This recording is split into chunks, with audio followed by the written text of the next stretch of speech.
Hello and welcome to the viewers of this video. This is the Orange Fan here, bringing you another entry for the episode Recap and Thoughts category.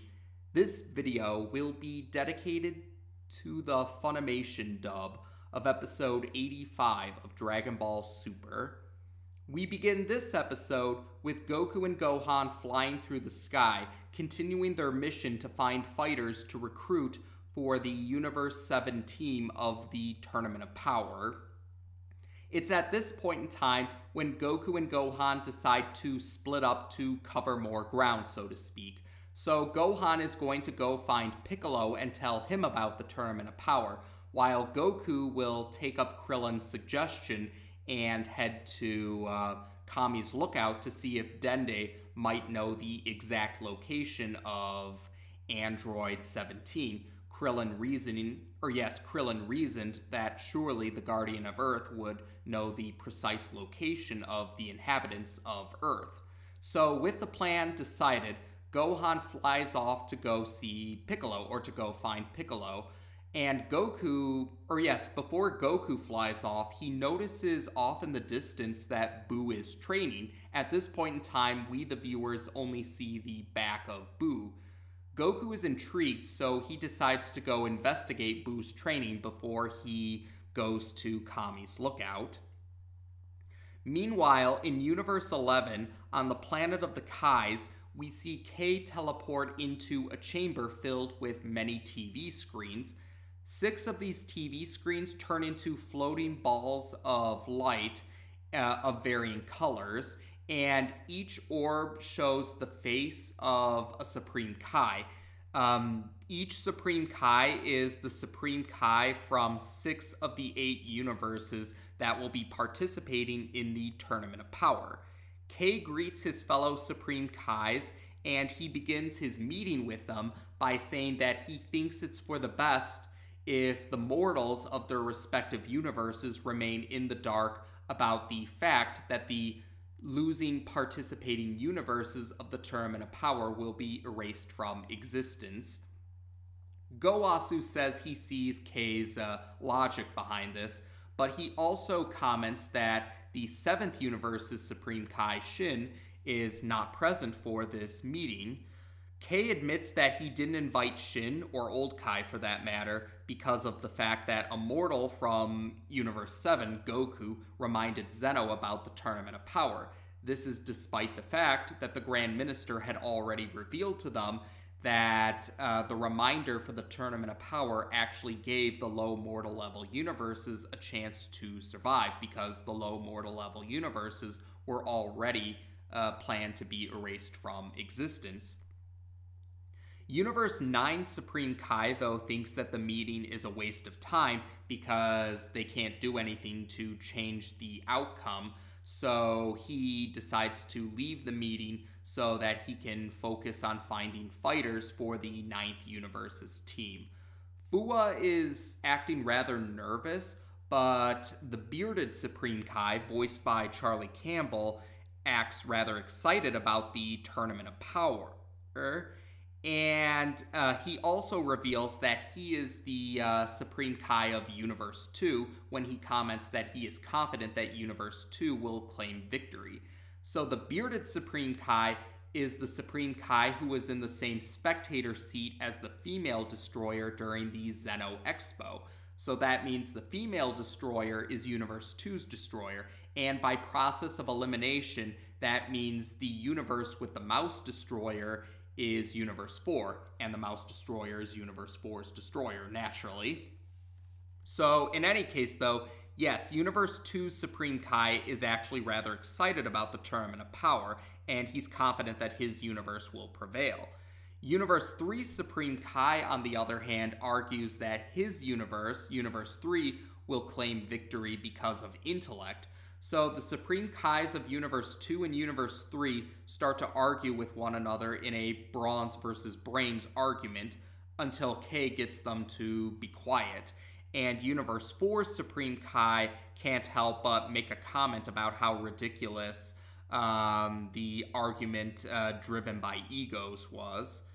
K then says that he wants to suggest that the Supreme Kais collectively request that the Omni Kings not erase their universes from existence. K thinks that if they reason with the Omni Kings to give them some time, maybe they can use this time to raise their respective universes' mortal levels up to 7. The other present Supreme Kais, though, think that this isn't a very good idea. Some of them think that the Xenos have already made up their mind, they're not going to change it, while others argue or think that, others, however, are fearful that if they voice disagreement with the Xenos' decision, the Xenos will erase them on the spot in anger. So that leads to the Supreme Kai meeting ending.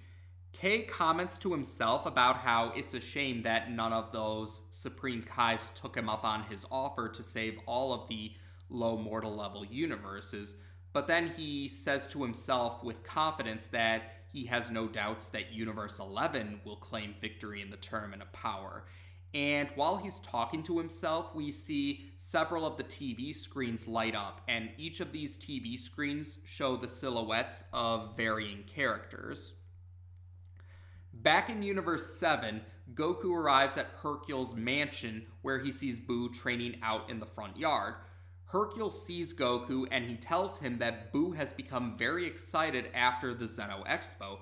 So excited that after the Xeno Expo ended, Boo began to train non-stop, and this led to Boo's appearance changing. True enough, we do see Boo's appearance now, and Boo has a much thinner, fitter appearance. So many fans refer to this form as Fit Boo. So Boo notices Goku and he admits that he's looking forward to the Tournament of Power because he's looking forward to fighting strong opponents from multiple universes, sentiments that Goku agrees with Boo about. Hercule then suggests that Goku and Boo spar with each other, and Goku is more than happy to spar with Boo. So, like the Tournament of Power, this match will have the ring-out rule. And the rule will be, what counts as a ring-out for this match is, out of bounds for this match will be out of the grounds of Hercule's mansion. That's what's considered out of bounds for this sparring match. So once that's been decided, the sparring match begins. Goku comments about how Boo has become much faster now, and both Goku and Hercule make a point to remind Boo that killing is forbidden in the Tournament of Power. So Boo will have to ring out his opponents to win the Tournament of Power. So Boo proceeds to launch a series of energy blasts towards Goku, and this distracts Goku enough that Boo is able to appear right in front of Goku, grab him, and then use his stretching arm ability to push Goku out of bounds. Goku compliments Boo for his strategy, and he also makes a point to let Hercule know that his suggestion to invite Android 18 to join the Universe 7 team was a good suggestion. Android 18 accepted the invitation, like Krillin. So he also tells Hercule and Boo that Gohan is going to find Piccolo, and Goku himself says he needs to go to Kami's lookout so that he can find out the exact location of Android 17. Hercule wishes Goku luck on the recruitment mission, and Goku thanks Boo for the sparring match. After Goku leaves, Boo admits that he's feeling rather sleepy right now, and Hercule admits that he doesn't think he'll sleep easy until they win the Tournament of Power. Meanwhile, back in Universe 11, we're at a city right now, and we see Top, wearing a formal suit now, enter a restaurant and sit down at this table, or at a table in this restaurant. Soon enough, though, another Pride Trooper, voiced by Tyson Reinhardt, greets Top and sits next to him. Top refers to this Pride Trooper as General, and this General looks like a human, and he has a cybernetic right eye, and he's wearing a red beret. So the general notices that Top seems troubled, and he inquires Top about this. He does admit that he remembers that Top joined Vermod when Vermod was summoned by Zeno not too long ago, so he wonders if there's a connection. Top is about to tell the general about the Tournament of Power, but they're interrupted when both of their watches let out an alarm of some kind. So Top and the general head into their space vehicle, which resembles a whale, and they're now in uniforms. Top is back in his Pride Trooper uniform, but the general is wearing a different uniform rather than the Pride Trooper uniform. Top and the general receive a call from another Pride Trooper. We don't see what this Pride Trooper looks like just yet, but he is voiced by Christopher Dontrell Piper.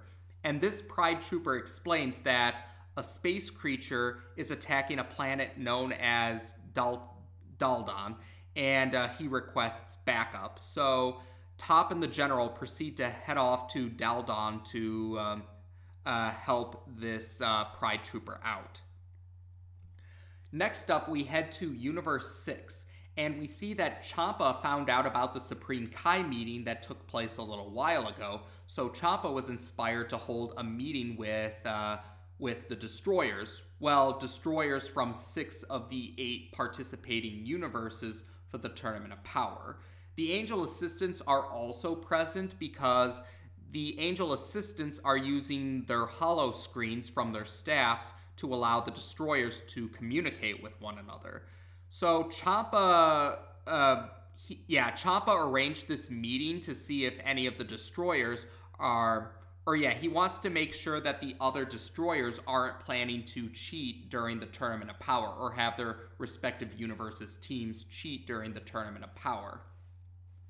Universe 2's Destroyer says that they wouldn't do something so ugly. Yes, that's how she describes it.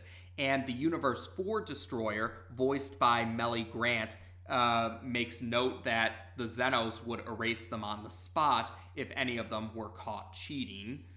Universe 3's Destroyer also has something to say, but Universe 3's Destroyer's dialogue comes out as robotic beeping sounds, so we the viewers don't understand what Universe 3's Destroyer is saying.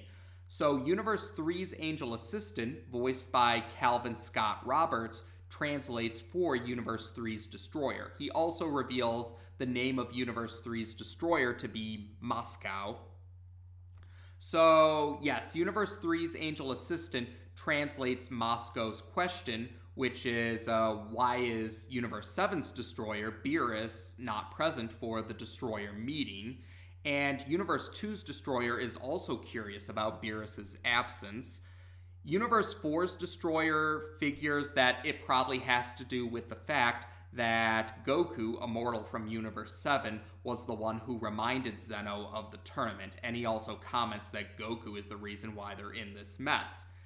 Vados, however, actually makes a point to let the Destroyers present know that they really should be thanking Goku, because she brings up the fact that Goku's reminder for the Tournament of Power actually is what gave the low mortal level universes a chance to survive, because they were already going to be erased from existence anyway. Universe 9's Destroyer, however, blows off Vados' valid point and starts to complain about Goku's attitude during the Zeno Expo. Universe 10's Destroyer, voiced by Oliver Tull, also complains about Goku being so casual around the Zenos, and he doesn't like it one bit.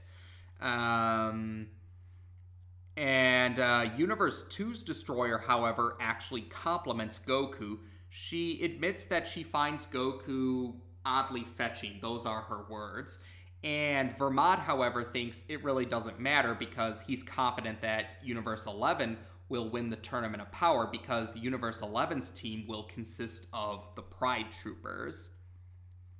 So next up, we're back in Universe 11, and we're on the planet Daldon, where we see the space creature attacking the city, and this space creature is being controlled by someone from a species known as the Drakians.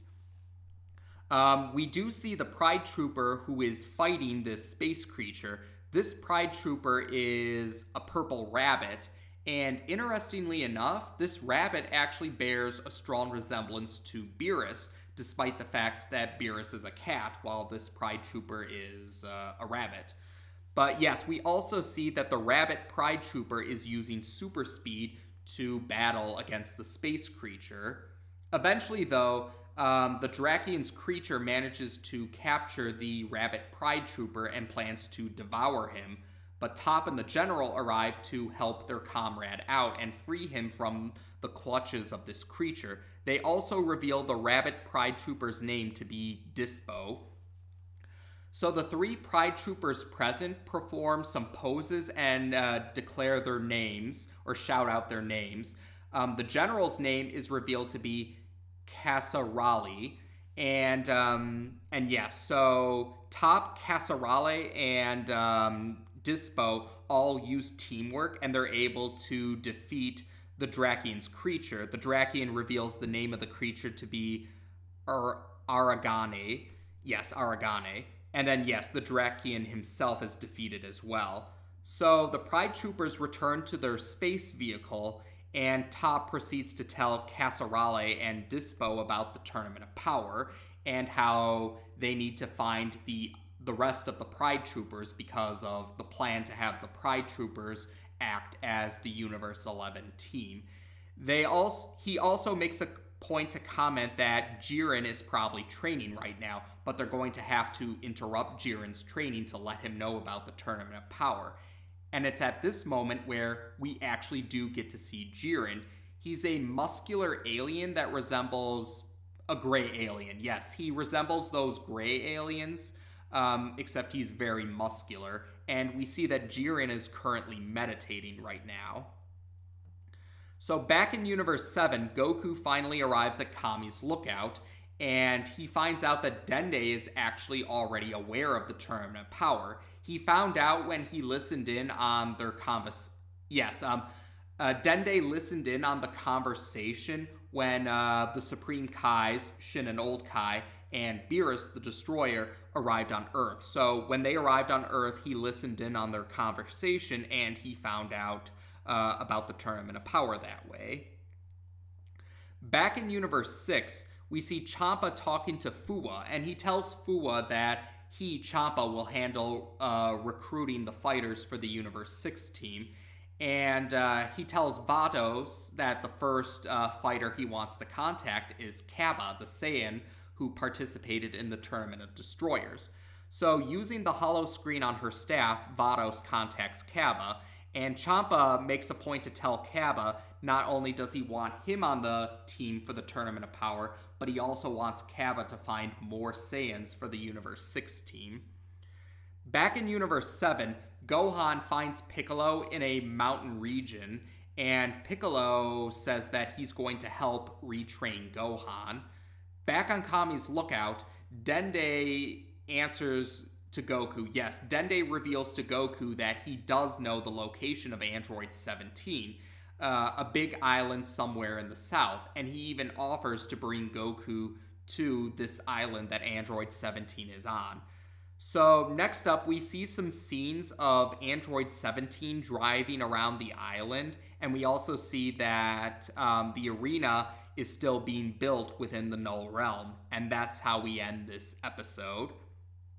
So yes, this episode actually gave us a greater perspective or a greater understanding about the divine beings of the multiverse. So yes, we didn't get to meet Android 17 just yet, but it's implied that we'll be seeing Android 17 in the next episode, or Goku will be meeting with Android 17 in the next episode. But like I said, I'm okay with that though, because we did get to see more about the divine beings of the multiverse, so that kind of helped with expanding the lore of the franchise, and that's good in my book. And in particular for this episode, we did get to see some of the societies from Universe 11, It reminded me of the hit two-parter where we got to see a little bit of a Universe 6 society. So again, that helped with expanding the lore and the multiverse of the franchise, which I greatly enjoyed. And although he did appear in the opening theme song, this episode is the formal debut of Jiren, who was mentioned not too long ago, a few episodes ago. So we now know what Jiren looks like for certain, those who didn't notice the opening theme song and those who don't know, who didn't read up on anything else. Or the dub-only viewers, yes. The dub-only viewers who might not have paid attention to the opening theme song, they now know what Jiren looks like. And we also got to meet two more Pride Troopers, Casserale and Dispo. So, yes, that's 4 Pride Troopers in total. And Vermont and Top's comments about wanting the Pride Troopers to represent Universe 11 in the Tournament of Power indicates that the Pride Troopers have 10 members in total. So we still have a few more members left to see.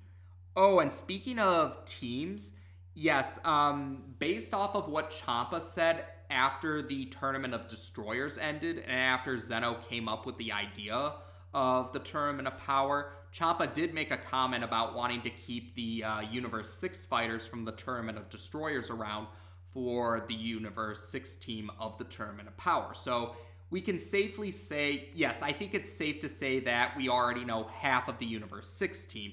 And yes, I think it's safe to say that Frost will still be part of the team, even with his true colors being revealed, because their universe's existence is on the line. So desperate times call for desperate measures. And Ciampa's comments to Kaba also indicate that we'll be seeing some more Saiyans from Universe 6. Obviously, those who have played the video games, recent video games, read up on what happens in the subversion, watched the subversion, or might have been reading the manga or manga if you prefer, may already know the answer to that, but I won't say too much else for the dub-only viewers. But yes, it's implied that we will be seeing some other Saiyans from the 6th universe. Now, otherwise, yes, that's right. The big thing about this episode was the Divine Beings. We got to see 2 meetings with Divine Beings, the Supreme Kai meeting and the Destroyer meeting, which also featured the Angel Assistants. And yes, I actually rather liked those scenes for the most part. I liked seeing the different divine beings of the different universes interacting with each other, or at least some of the universes. So yeah, I did like those. Again, it reminded me of the lore, building the lore, or building the multiverse of the franchise. So that's why I enjoyed those meetings. But if there was anything I did find irritating about those meetings, it's, yes, I've mentioned it before. Yes, I do find it very obnoxious how some of the divine beings are still insisting that Goku is at fault for their universes being erased from existence, even though the Grand Minister and Whis had Whis already pieced it together, and the Grand Minister confirmed Whis' suspicions that, yeah, Goku reminding Zeno about the tournament didn't doom those universes. It actually gave those universes a chance to survive because Zeno was already planning to erase those universes from existence. So yes, it really was, yeah, I found it very obnoxious how some of the divine beings are still insisting on blaming Goku for their universes being on the chopping block when his reminder was actually a good thing. And that's what I appreciated about Vados. Vados was the voice of reason, and hearing Vados calling out those destroyers that were vilifying Goku or blaming Goku, I was essentially, my reaction was essentially, thank you, Vados. Thank you for being the voice of reason. And to be fair, Vados was not the only reasonable divine being. Yes, we saw Gowasu wasn't jumping on the hate Goku bandwagon or blame Goku bandwagon. Gowasu wasn't shown to hold any ill will towards Goku or Universe 7 in light of the Zamasu saga. That makes sense. And Gowasu also did make a point to note how Shin and Old Kai, for that matter, weren't invited to the Supreme Kai meeting. So that was nice of Gowasu. And Universe 2's Destroyer actually doesn't hold any ill will towards Goku either. She even admits that she finds Goku oddly fetching. That's how she described Goku in the episode, in the Funimation dub anyway.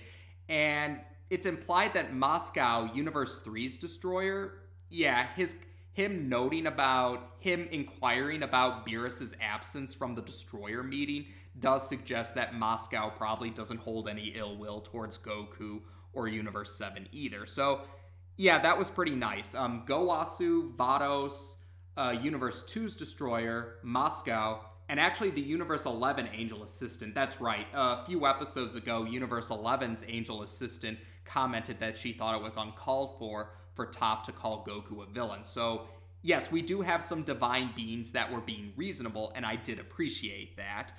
Now, and yes, so like I said, I appreciated Vados calling out those destroyers that were vilifying Goku, but it irritated me how some of those destroyers blew off her valid point. Like, she made a valid point, but they glossed over it and they ignored it just to continue hating on Goku.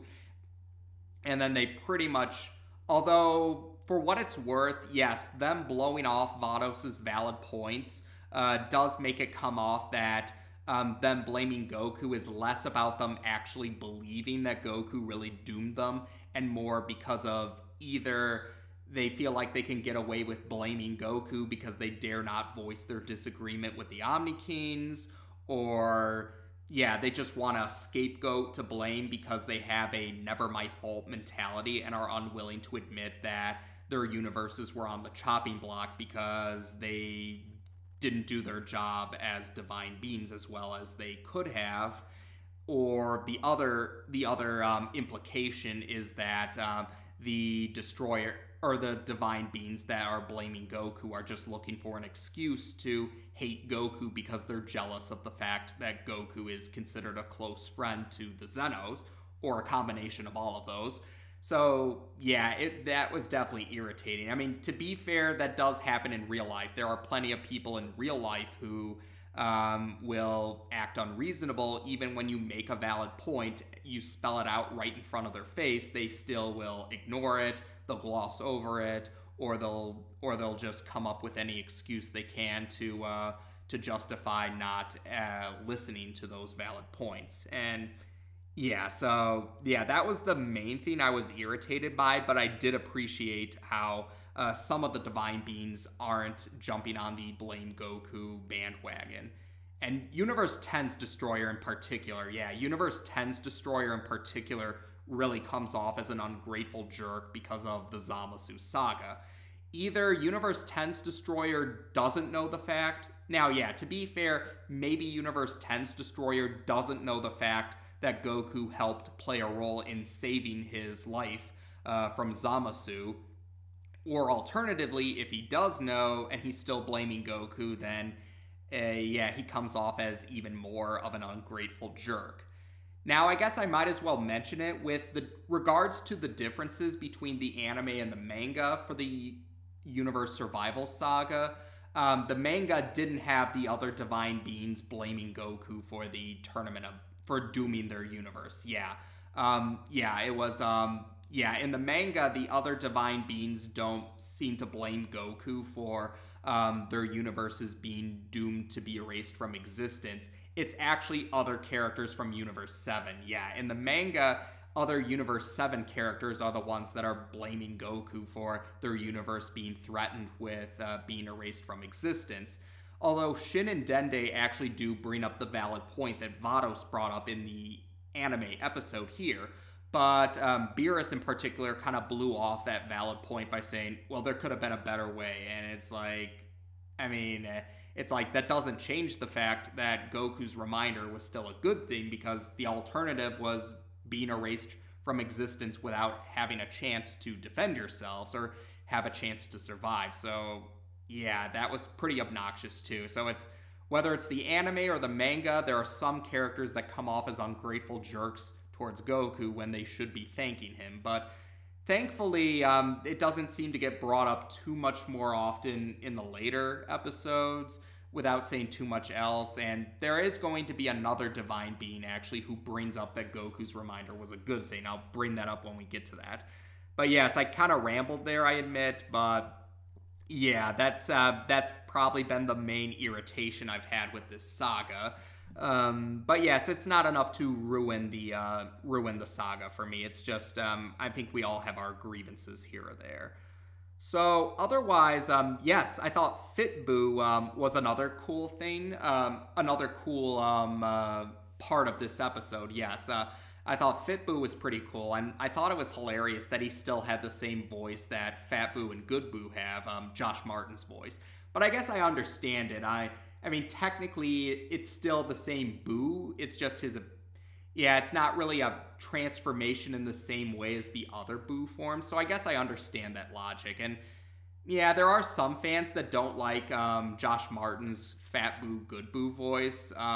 There are some fans that were never really big fans about that, usually the sub fans, from my experience anyway, but I never had a problem. I thought Fat Boo, Good Boo's Funimation dub voice was fitting for his appearance. I think it captures that childlike innocence and that kind of innocent look. And some people will point out, yes, the Dragon Ball franchise has a tendency to have the lesson of not judging by appearances, but I think having a voice that fits the appearance actually highlights that lesson or enhances it rather than take away from it, because having an unassuming voice with an unassuming appearance helps to kind of highlight that. Yeah, I think that kind of helps to highlight the don't judge by appearances aspect of the franchise. But like I said, that's my take on it. Not everyone's going to agree, but agree to disagree.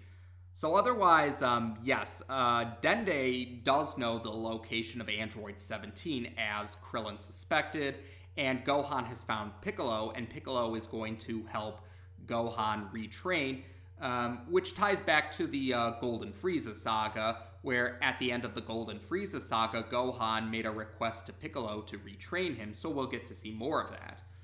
Oh, and with Boo, yes, speaking of the Golden Frieza saga, now that I'm thinking about it, yeah, Boo commented on being rather sleepy, and some fans, yes, the Golden Frieza saga and the Champa saga did show us certain details with regards when Boo felt sleepy. So again, I don't want to give too much away for the dub-only fans or the dub-only viewers, but yes, that comment is more than just a throwaway line. Let's just leave it at that for now. So otherwise, yes, like I said, overall, I did enjoy this episode. We got to see some more lore and multiverse building in this episode. The meetings with the Supreme Kais and the Destroyers also was a nice part of those I